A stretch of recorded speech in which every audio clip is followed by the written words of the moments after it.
ত্রিবেণীতে শুরু হয়েছে পঞ্চম বর্ষের কুম্ভ মেলা। উপস্থিত রাজ্যপাল সিভি আনন্দ বোস। হুগলির পবিত্র তীর্থক্ষেত্র ত্রিবেণীতে শুরু হয়েছে কুম্ভ মেলা। এই বছর এই কুম্ভ মেলা পঞ্চম বর্ষে পদার্পণ করল।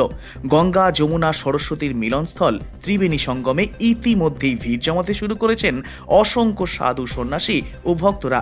বিভিন্ন আখড়ায় উপস্থিত রয়েছে নাগা সাধু, কিন্নর সাধু, কাজ বাবা, টুপি বাবা সহ নানান সম্প্রদায়ের সাধু সন্তরা।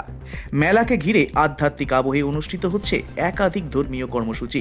নগর কীর্তন, শক্তিপীঠ পরিক্রমা, রুদ্রাভিষেক, রুদ্র মহাযজ্ঞ, শিব সহস্রনাম পাঠ, সাধু প্রবচন ও ধর্মসভা। প্রথমে নাগা সাধুরা নগর পরিক্রমা করেন এবং তারপরে পুণ্য স্নানের মধ্য দিয়ে মূল আচার অনুষ্ঠানের সূচনা হয়। গঙ্গার ঘাটে 3 দিন ধরে চলে পুণ্য স্নান, যেখানে হাজার হাজার ভক্ত অংশ নেন। ঐতিহাসিক সূত্রে জানা যায়, প্রায় 700 বছর আগে ত্রিবেণীতে কুম্ভস্থের প্রচলন ছিল। কথিত আছে, গঙ্গাসাগরে মকর সংক্রান্তির স্নান শেষে ফেরার পথে সাধু সন্ন্যাসীরা পায়ে হেঁটে ত্রিবেণী সঙ্গমে মিলিত হতেন মাঘী পূর্ণিমায়। সেইখানেই একদিনের কুম্ভ অনুষ্ঠিত হতো, যা অনুকুম্ভ নামে পরিচিত ছিল। সেই প্রাচীন ঐতিহ্যকেই পুনর্জীবিত করে 5 বছর আগে আবার শুরু হয় ত্রিবেণীর কুম্ভ মেলা। মেলার জন্য গঙ্গার পাড়ে অস্থায়ী রিফিউজি ক্যাম্পে তৈরি হয়েছে সাধুদের আখড়া, যেখানে নাগা সাধু থেকে শুরু করে বিভিন্ন সন্ন্যাসীদের উপস্থিতিও চোখে পড়েছে। বৃহস্পতিবার কুম্ভ মহোৎসবে উপস্থিত ছিলেন পশ্চিমবঙ্গের রাজ্যপাল সিভি আনন্দ বোস।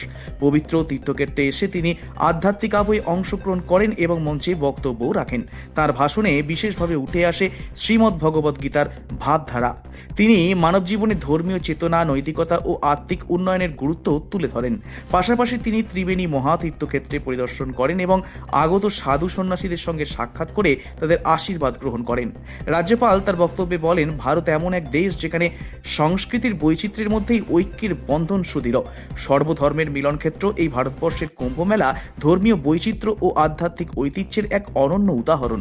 ত্রিবেণীর এই কুম্ভ মেলাকে ঘিরে জেলা জুড়ে উৎসবের আবহ তৈরি হয়েছে, যা ধর্মপ্রাণ মানুষের কাছে এক বিশেষ তাৎপর্য বহন করছে।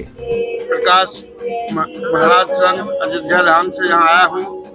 मैं 3 साल से यहाँ आ रहा हूँ। यहाँ का व्यवस्था जो होता है सभी हर साल ही ठीक रहता है। इस साल भी ठीक है, लेकिन साधु संत थोड़ा कम आए हैं, लेकिन आ रहे हैं। अभी तो कल से स्टार्ट होगा, इसलिए आशा है कि कल तक पूरा साधु संत हो जाएगा। साल ही आता हूँ और गुरु महाराज की कृपा से अच्छा ही होता है। पर जो इन लोगों ने सोच रखा है वो भी अच्छा होगा।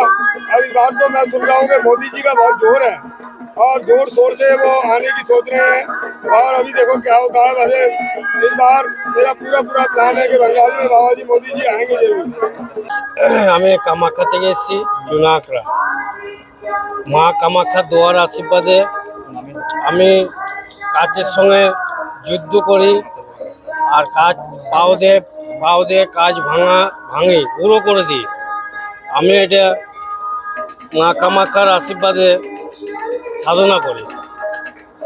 ওম নমো নারায়ণ। কতদিন ধরে এটা করছেন? এটা আমি করছি আপনার মোটামুটি 4 থেকে 5 মাস হচ্ছে। মানে পায়ে কেটে যায় না, লাগে না? এটা সাপের সঙ্গে যদি যুদ্ধ করছি, এখন একটা সাপ পড়ে আছে, 60 হয়ে ঘুমিয়ে আছে। আমি জঙ্গলের মধ্যে আমি চলে যাচ্ছি হেঁটে, আমি ওকে খেয়াল করিনি। ওকে যদি এরকম করে আমি পাড়া দিলাম, ও তো আমাকে কামড় দিবে। এটাও তাই, হঠাৎ করে যদি একটু ছোট্ট করে ঢুকে যায়, সেটা আমি কিছু করার নেই আমার। এটা আমি সাধনা করছি তো মানে ব্যথাটাকে অতটা গুরুত্ব দেন না? না, এটা সাধনা, মায়া মায়া ত্যাগ সাধনা। Mela was a revival of our pride in India's independent culture.